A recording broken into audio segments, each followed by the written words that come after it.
Morning. This video is a response to a video by someone called OrwellsDaughter. Hello there.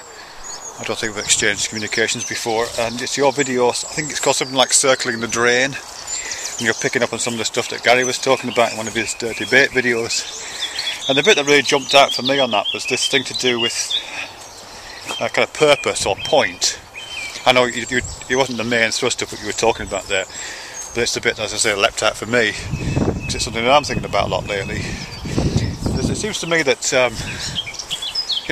your take, and perhaps Gary's take, and other people's takes on the kind of philosophical state of the universe right now, or at least this corner of it that's got us in it, is that it's not great, and that it would probably be better off if there was no human beings, or at least animals that were capable of sentience and feeling.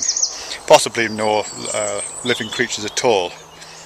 But the problem with that is it's both a kind of recognition of the pointlessness, of the feeling of pointlessness and purposelessness of being alive, and then for me at least, when I imagine that the kind of world without us, and the world without any kind of creatures, any kind of living sentience, awareness, consciousness, any of that kind of stuff, when I think about a universe like that, I think, well, what's the purpose of that? It seems like almost a definition of pointlessness. And I know there's a lot of concern with that. I mean, particularly in like religious circles. But I know Dawkins talks about this. I can't remember exactly what he was talking about, but he's got this online lecture called something like The Purpose of Purpose. And then, as I say, in religious kind of environments, you've got people like oh God, what's he called? A pastor who wrote The Purpose-Driven Life. I can't remember now. But it's all about finding a life of purpose. I mean, we think about a life of purpose as being something to aspire to, and if we have no purpose in our lives, that gives us a kind of feeling of anomie or of alienation or of just pointlessness. Why go on if you haven't got a purpose? That's the whole kind of feeling of it. And so much of our lives seems to be driven by that kind of ethic. And I think it is an ethic as well as a deeply felt feeling, when we don't notice, when we don't feel we have a purpose anymore. I suppose I'm thinking about this in relation to an elderly relative of mine who was always very concerned towards the end of their lives about being useful, having a purpose.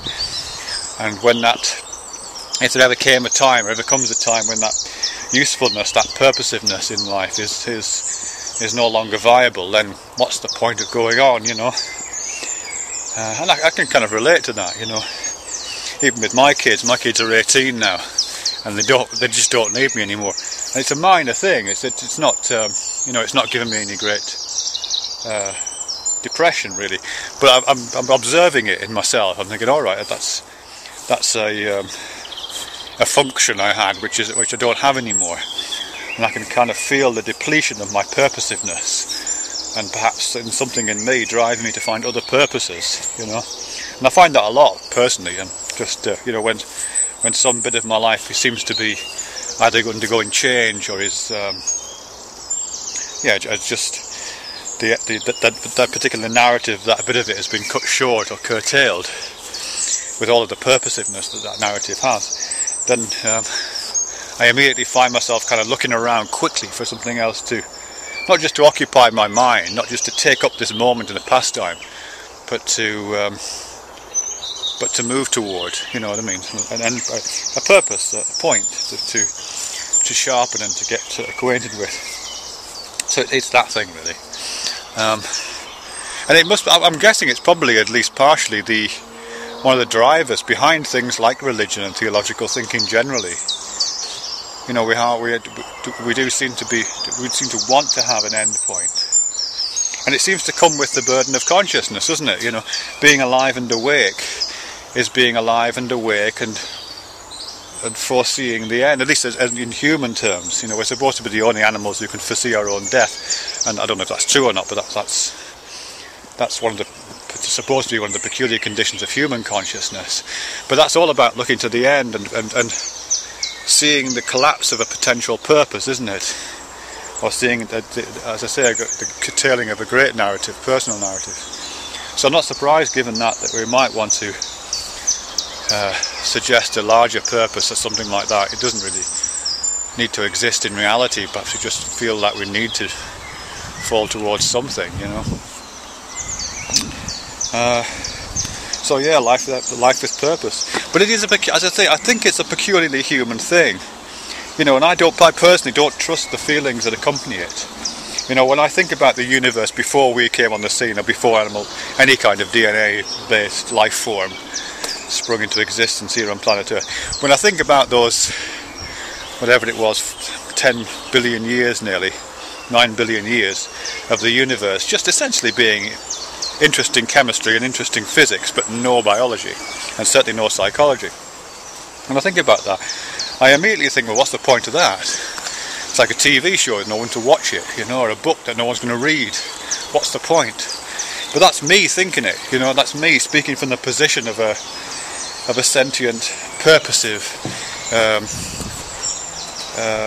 intentional agent, isn't it? You know what I mean? Oh, dog coming, I have to watch this, see what happens here. Come on, Peeps, you're alright. Hello there. Hiya. Come on, pup.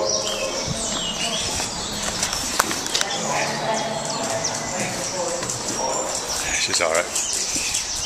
So as I say, yeah, it's me speaking from that position, isn't it, you know? So it's not that there's another I'm not saying there's another purpose outside of human purpose. I think there is just human purpose, but human purpose comes with the human condition.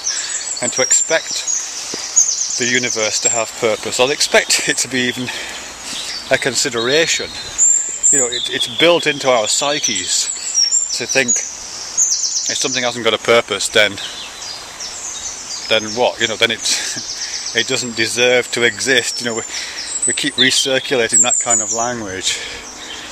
But yeah, I mean, why not? You know, these nettles can exist, can't they? Whether I'm here or not, they don't need a purpose. It's just physics and chemistry, in this case a little bit of biology, actually, and botany. Their purpose is to sting you. Yeah, so I just think we need to get past this purposiveness idea, or just to recognise that the feeling of absence that well, at least I have, I think other people have too, this feeling of absence we have when purpose is removed, it's just that, it's just a feeling, and it's brought on by the human condition.